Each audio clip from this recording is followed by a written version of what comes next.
નમસ્કાર વિદ્યાર્થી મિત્રો, ઘરશાળા બુનિયાદી સંસ્થા સંચાલિત યુટ્યુબ ચેનલમાં હું ફરીથી આપ સૌને આવકારું છું. વિદ્યાર્થી મિત્રો, આજે આપણે પાઠ 10 પર્યાવરણના ઘટકો અને આંતર સંબંધો, જેમાં ભાગ 3નો અભ્યાસ કરવાનો છે. મિત્રો, અગાઉ આપણે ભાગ 2ની અંદર પ્રદૂષણના 2 પ્રકારો, ભૂમિ પ્રદૂષણ એટલે કે જમીન પ્રદૂષણ અને જળ પ્રદૂષણ વિશે વિગતે સમજી ચૂક્યા છીએ. આજે આપણે પ્રદૂષણના એવા જ 2 પ્રકાર, હવા પ્રદૂષણ અને ધ્વનિ પ્રદૂષણ વિશે વિગતે સમજીશું.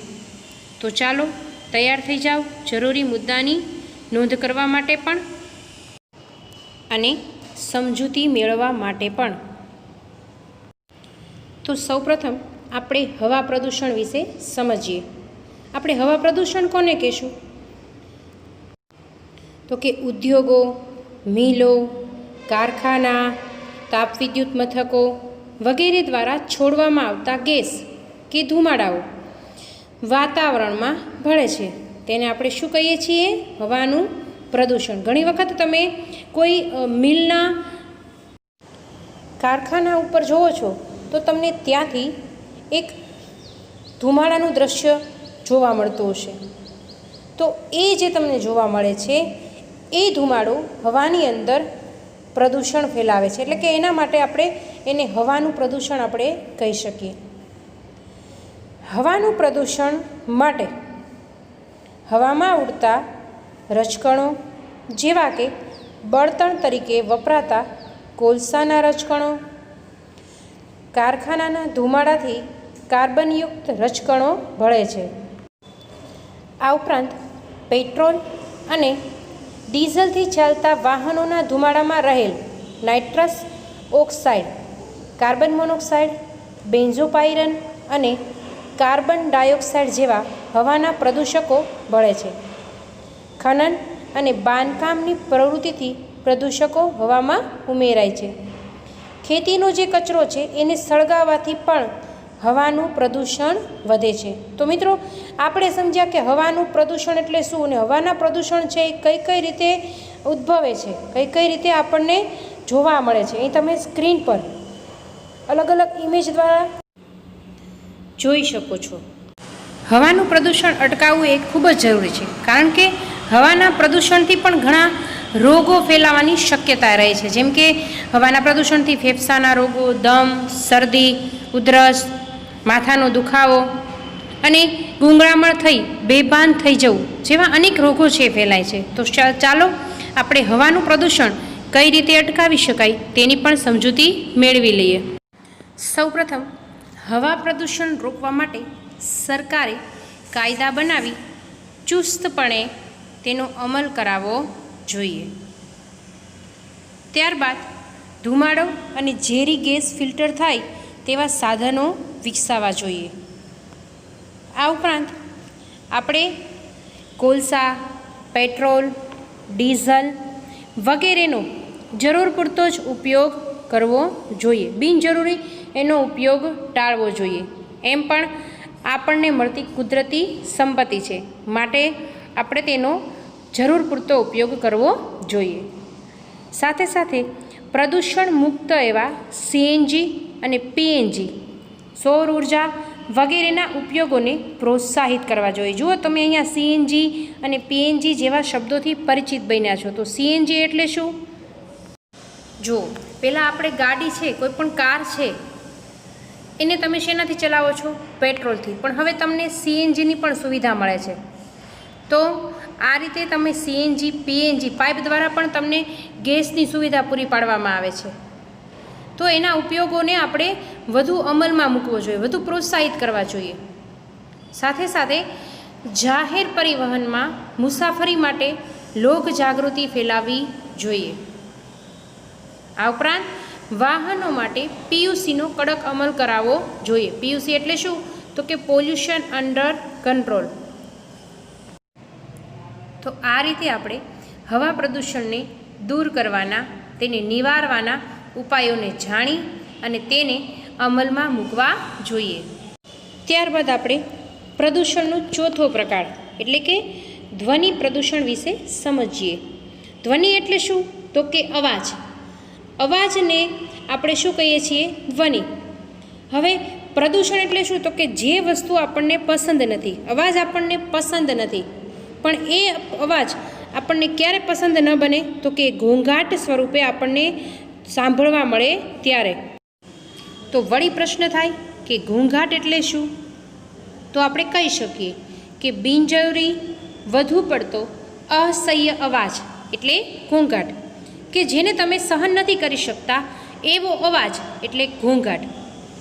આ ઘોંઘાટને આપણે ધ્વનિ પ્રદૂષણથી ઓળખીએ છીએ. જે અવાજ તમને કર્ણપ્રિય નથી લાગતો, જે અવાજ તમને સાંભળવો નથી ગમતો, એને આપણે ઘોંઘાટ તરીકે ઓળખીએ છીએ. ઘોંઘાટ દરેક વ્યક્તિ માટે સાપેક્ષ હોય છે. હળવું સંગીત સાંભળનાર વ્યક્તિ માટે રોક સંગીત ઘોંઘાટ લાગે છે. જેને જેવો શોખ છે એવો અવાજ સાંભળવા માટે એ તૈયાર હોય છે, પરંતુ જે અવાજ તમને સાંભળવો નથી ગમતો, એ જ રીતે જો રોક સંગીતના ચાહક હોય તો એ એની માટે કર્ણપ્રિય હોય, પણ હળવું સંગીત તો કે એની માટે ઘોંઘાટ હોય. તો આ રીતે ઘોંઘાટ છે એને આપણે ધ્વનિ પ્રદૂષણથી ઓળખીએ છીએ. હવે આપણને પ્રશ્ન થાય કે ઘોંઘાટ છે એ આપણને કઈ કઈ રીતે જોવા મળે છે, અથવા તો ઘોંઘાટ છે કઈ કઈ રીતે ફેલાય છે. તો તમે ઘણી વખત કારખાનાની આજુબાજુ રહેતા હો છો કે ત્યાંથી પસાર થતા હો છો, તો કારખાનાના ચાલતા યંત્રો, વાહનોના કર્કશ અવાજ સાથે એના હોર્નના અવાજ, ટોકીઝ એટલે કે સિનેમાઘર, ટીવીનો વધુ પડતો અવાજ ધ્વનિ પ્રદૂષણમાં વધારો કરે છે. આ ઉપરાંત જેટ વિમાનો અને યુદ્ધ વિમાનોનો કર્કશ તથા તીણી ગર્જના, વિવિધ પ્રકારની સાયરનોનો અવાજ પણ ધ્વનિ પ્રદૂષણમાં વધારો કરે છે. સાથે સાથે તમે જ્યારે કોઈ સામાજિક પ્રસંગમાં જાઓ છો, લગ્નમાં જાઓ છો, આ ઉપરાંત જ્યારે કોઈ તમારું રહેણાંકી વિસ્તાર છે કોઈ વાડીની બાજુમાં હોય ત્યારે તમે જુઓ ત્યાં આગળ લાઉડ સ્પીકરો વાગતા હોય છે, બેન્ડ વાજા વાગતા હોય છે, ઢોલ નગારા વાગતા હોય છે, ડીજે પણ સંભળાય છે. તો આ રીતે ઉત્સવો અને ઉદ્ઘાટન પ્રસંગે જે આતિશબાજી કરવામાં આવે છે, જાહેર કાર્યક્રમો, ચૂંટણીની રેલીઓ, જાહેરાતોનો અવાજ એ પણ ધ્વનિ પ્રદૂષણ કરે છે. અને જેમ આપણે દરેક પ્રદૂષણને રોકવા માટેના ઉપાયો શોધીએ છીએ, ઉપાયો પર વિચાર કરીએ છીએ, એ જ રીતે ધ્વનિ પ્રદૂષણને પણ આપણે દૂર કરવું જોઈએ. કારણ કે ધ્વનિ પ્રદૂષણથી બહેરાશ આવે છે તેમજ માનસિક સ્વાસ્થ્ય ઉપર વિપરીત અસર થાય છે. વ્યક્તિમાં ચીડિયાપણું આવે છે અને તેની કાર્ય કરવાની ક્ષમતા છે એ ઘટી જાય છે. માટે આપણે ધ્વનિ પ્રદૂષણને અચૂકપણે અટકાવવું જોઈએ. હવે આપણે એ સમજીએ કે ધ્વનિ પ્રદૂષણને આપણે કઈ કઈ રીતે અટકાવી શકાય. ધ્વનિ પ્રદૂષણને અટકાવવા માટેના અનેક ઉપાયો છે, તેને સમજવાનો પ્રયત્ન કરીએ. સૌપ્રથમ તો સિનેમાઘર, જાહેર સભાગૃહોમાં ધ્વનિ શોષક યંત્રો અને પડદા છે એ લગાવવા જોઈએ, એટલે કે સાઉન્ડ પ્રૂફ હોલ છે એને બનાવવો જોઈએ.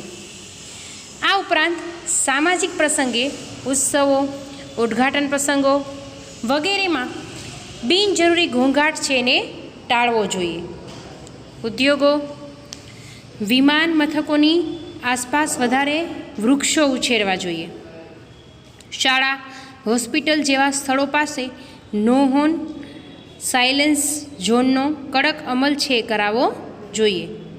આ ઉપરાંત ઉજવણીના કાર્યક્રમોમાં ફટાકડાનો ઉપયોગ પણ ટાળવો જોઈએ. ઘણી વખત તમે જુઓ રસ્તા ઉપર પુષ્કળ ફટાકડા ફૂટતા હોય છે અને તેના અવાજથી ઘોંઘાટ છે એ સર્જાય છે. રેડિયો, ટેલિવિઝન, મોબાઈલ ફોન વગેરેનો અવાજ ધીમો રાખવાની ટેવ પાડવી જોઈએ. ઘણી વ્યક્તિઓને ટેવ હોય છે કે ફાસ્ટ હોય તો જ આપણે સાંભળ્યું કહેવાય, પરંતુ તમામ અવાજ જે તમે મનોરંજન માણવા માગો છો એનો અવાજ તમે ધીરો રાખો, જેથી કરી તમારા કાનને નુકસાન થાય નહીં. યંત્રો અને વાહનોનું સમયાંતરે સર્વિસ એટલે કે રિપેરિંગ છે કરાવવા જોઈએ. માનવીની આવી અનેક વિવિધ પ્રવૃત્તિઓથી જમીન, જળ, હવા અને ધ્વનિ પ્રદૂષિત થાય છે. આ ઉપરાંત અન્ય કેટલીક પ્રવૃત્તિઓ જેવી કે આકાશમાં છોડેલા ઉપગ્રહો, અવકાશ યાત્રીઓએ આકાશમાં ત્યજી દીધેલ કચરો, કૃત્રિમ વરસાદ વરસાવવા છોડેલા વિવિધ રસાયણો, પરમાણુ શક્તિના ઉપયોગથી થતું કિરણોત્સર્ગી પ્રદૂષણ વગેરે પણ પર્યાવરણને અસર કરે છે. તેમજ કેટલીક કુદરતી ઘટનાઓ, આપત્તિઓ જેવી કે જ્વાળામુખી પ્રસ્ફોટન, ધરતીકંપ, પૂર એ પણ પર્યાવરણ પ્રદૂષણમાં વધારો કરે છે. હવે તમને પ્રશ્ન થાય કે ઉપગ્રહો છે એ કેવી રીતે પ્રદૂષણ ફેલાવે છે અને કેવું પ્રદૂષણ ફેલાવે છે? તો ઉપગ્રહો જ્યારે છોડવામાં આવે છે ત્યારે તેમાં ખૂબ જ બળતણ વપરાય છે. એટલા માટે પહેલાં તો આજુબાજુના વાતાવરણમાં ગરમી ફેલાય છે. આ સાથે ઉપગ્રહ જ્યારે છોડવામાં આવે છે ત્યારે અવાજનું પ્રદૂષણ પણ થાય છે. ઉપગ્રહ છોડતી વખતે પુષ્કળ ધુમાડો નીકળે છે. હવે તમને સમજાઈ જાય કે ધુમાડાથી શું બને છે? તો કે હવા છે એ પ્રદૂષિત થાય છે, તાપમાન વધે છે.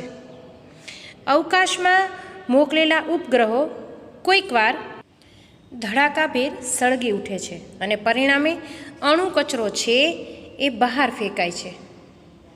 ઉપગ્રહોને છોડતી વખતે હવા અને ધ્વનિનું પ્રદૂષણ થાય છે. સાથે સાથે તેમાંથી નીકળતા ઝેરી વાયુઓ હવાને વધુ પ્રદૂષિત કરે છે. ધ્વનિનું પ્રદૂષણ ઉપયોગી જીવાણુઓનો નાશ કરે છે. તો આ રીતે ઉપગ્રહ પણ પર્યાવરણને પ્રદૂષણ કરવામાં ફાળો આપે છે. તો આ રીતે પ્રદૂષણને અટકાવવા માટે, પર્યાવરણને જાળવવા માટે અને પર્યાવરણને પ્રદૂષણથી બચાવવા માટે માનવીએ પોતે જ મક્કમ બનીને સંકલ્પ કરે કે પ્રદૂષણ કઈ રીતે અટકાવી શકાય, જેમાં જે તે માનવી છે પોતાનો ફાળો ન આપે. એટલે કે જે તે વ્યક્તિ દ્વારા પ્રદૂષણ ન ફેલાય તે જ તેનો આખરી ઉપાય છે. તો વિદ્યાર્થી મિત્રો, અહીં તમારો પાઠ 10 પર્યાવરણના ઘટકો અને આંતર સંબંધો પૂર્ણ કરીએ છીએ. પરંતુ આપણે સૌ જાણીએ છીએ કે આ પાઠની અંદર આપણે 3 ભાગ દ્વારા, વિડીયોના 3 ભાગ દ્વારા પાઠને સમજવાનો પૂરતો પ્રયત્ન કર્યો છે. તો ફરીથી ભાગ 1ની અંદર આપણે શું સમજ્યા હતા તેનું થોડું પુનરાવર્તન કરી લઈએ. પર્યાવરણ એટલે શું? ત્યારબાદ પર્યાવરણના ઘટકો. તો પર્યાવરણ એટલે પૃથ્વીની આસપાસ રચાયેલું કુદરતી ઘટકોનું આવરણ. જો અહીં ઘટકો શબ્દ આવ્યા તો આ ઘટકો કોનો કોનો સમાવેશ થાય છે એમાં? તો આપણે સમજી ચૂક્યા પર્યાવરણના મુખ્ય 4 ઘટકો છે: મૃદાવરણ, જલાવરણ, વાતાવરણ અને જીવાવરણ. મૃદાવરણ છે એ ખડક, ખનિજ અને માટીનું બનેલું છે. જલાવરણની અંદર મહાસાગરો, સાગરો, સરોવરો, હિમનદીઓ, નદીઓ અને જળાશયોનો સમાવેશ થાય છે. આ જ રીતે વાતાવરણ છે આપણે કોને કહીએ છીએ? તો કે વાતાવરણ છે એ પૃથ્વીની 4 બાજુ વીંટળાયેલું છે અને એટલા માટે વાતાવરણની અંદર વિવિધ વાયુઓ, પાણીની વરાળ, ધૂળના રજકણો, ક્ષારકણો વગેરેનું બનેલું છે. એ જ રીતે જીવાવરણ પૃથ્વી પરના મૃદાવરણ, જલાવરણ અને વાતાવરણમાં જે ભાગમાં જીવસૃષ્ટિ વ્યાપી છે તેને આપણે જીવાવરણ કહીએ છીએ. આ સાથે સાથે આપણે ભાગ 1ની અંદર પર્યાવરણના મુખ્ય પ્રકારો છે. મુખ્ય 2 પ્રકારો છે. એક તો કુદરતી પર્યાવરણ અને બીજું માનવ સર્જિત પર્યાવરણ. કુદરતી પર્યાવરણમાં આપણે સમજ્યા હતા કે જૈવિક ઘટકો જેવા કે વનસ્પતિ સૃષ્ટિ, પ્રાણી સૃષ્ટિ અને માનવનો સમાવેશ થાય છે. અજૈવિક ઘટકોમાં ભૂમિ, જળ, હવા વગેરેનો સમાવેશ થાય છે. આ જ રીતે માનવ સર્જિત પર્યાવરણ કે જે માનવ દ્વારા ઉત્પન્ન કરવામાં આવે છે, જેનું નિર્માણ છે એ માનવી દ્વારા કરવામાં આવે છે. મનુષ્ય છે એ પોતાની બુદ્ધિ કૌશલ્યથી જૈવિક અને અજૈવિક ઘટકો સાથેની આંતરક્રિયાથી માનવ નિર્મિત છે એ નિર્વાણ પામે છે. તો આ રીતે આપણે પર્યાવરણના પ્રકારો વિશે પણ સમજૂતી મેળવી હતી. આ રીતે પૃથ્વી સપાટી પર ભૂમિ વિસ્તાર કરતાં પાણીનો વિસ્તાર વધારે છે, એટલે કે પાણીનું વિતરણ, એના વિશે પણ સમજૂતી મેળવી હતી. પૃથ્વીની સપાટીનો આશરે 71% વિસ્તાર છે એ રોકે છે. સાથે સાથે મીઠા પાણીના મુખ્ય સ્ત્રોત એટલે કે હિમશિખરો, ભૂમિગત પાણી, મીઠા પાણીના સરોવર, નદીઓ વગેરેમાં પાણીનું પ્રમાણ કેટલું રહ્યું છે તેના વિશે પણ આપણે કોષ્ટક દ્વારા સમજૂતી મેળવેલ. સમુદ્રના મોજા છે એ વિવિધ પ્રકારના બળોથી ઉદ્ભવે છે. ભરતીઓટ કઈ રીતે આવે છે? ભરતીઓટ આવવાનું કારણ શું છે? ભરતીઓટ કોને કહીએ છીએ આપણે? આ જ રીતે મહાસાગરીય પ્રવાહો કોને કહેવાય છે? તો કે ધરતી પરની નદીઓની જેમ મહાસાગરોમાં પણ વિશાળ પાણીનો જથ્થો છે એ હજારો વર્ષથી એક ચોક્કસ દિશામાં વહે છે, અને એ જે વહે છે એ પ્રવાહોને આપણે શું કહીએ છીએ? મહાસાગરીય પ્રવાહો, જેના વિશે આપણે સમજૂતી મેળવી ચૂક્યા છીએ. સાથે ભાગ 2માં આપણે પર્યાવરણના ઘટકો અને આંતર સંબંધો વચ્ચે શું સંબંધ રહેલો છે તેના વિશે સમજૂતી મેળવી અને પ્રદૂષણ એટલે શું. તો વિદ્યાર્થી મિત્રો, હવે તમે ચોક્કસપણે કહી શકો કે માનવીય ગતિવિધિઓથી કુદરતી પર્યાવરણ દૂષિત થવાની જે ક્રિયા છે એને આપણે પ્રદૂષણ કહીએ છીએ. હવે પ્રદૂષણ છે એના કેટલાક પ્રકારો છે જેની આપણે સમજૂતી મેળવી. ભાગ 2માં આપણે ભૂમિ પ્રદૂષણ અને જળ પ્રદૂષણ વિશે સમજૂતી મેળવી, સાથે સાથે તેને રોકવાના ઉપાયો પણ સમજ્યા. જમીનની ગુણવત્તા કે તેના પોષક ઘટકોમાં જે ફેરફાર થાય છે એને આપણે શું કહીએ છીએ? ભૂમિ પ્રદૂષણ. ભૂમિ પ્રદૂષણ છે એ કયા કારણોસર ઉદ્ભવે છે તેને જાણી આપણે તેને દૂર કરવાના પણ ઘણા ઉપાયો છે એનો અભ્યાસ કર્યો.